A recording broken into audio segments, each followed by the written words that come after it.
President George H.W. Bush quoted in 1988 that, "If I'm ever in a position to call the shots, I'm not going to rush to send somebody else's kids into a war."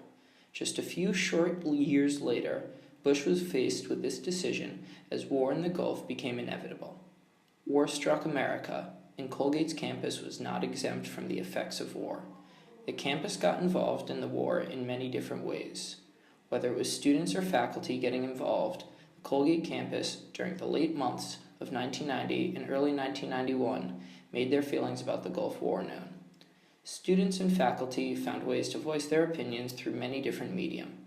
Commentary pieces in the student newspaper, lectures or panels held on campus, or holding protests and forming clubs on campus, all show that Colgate was very vocal in their opinions on what was going on in the Gulf War.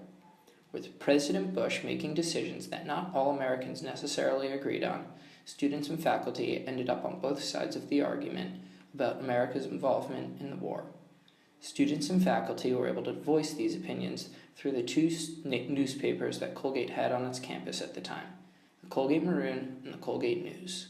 Both student-run newspapers took advantage of the campus's desire to get their opinions about the war out and encouraged students and faculty to submit commentary articles about the war. The campus responded with an overwhelming number of opinionated articles that would be printed during the war.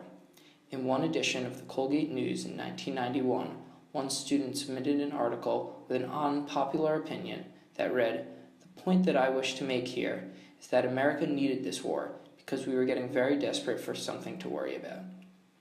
Aside from getting opinions out in student publications, the Colgate campus also showed they cared about the issue through their attendance at lectures and panels that were held by the school. Whether the school brought in professors and scholars from elsewhere, or they had Colgate's own speaking, the students showed up to voice their opinions, ask questions, and become more informed on the topic.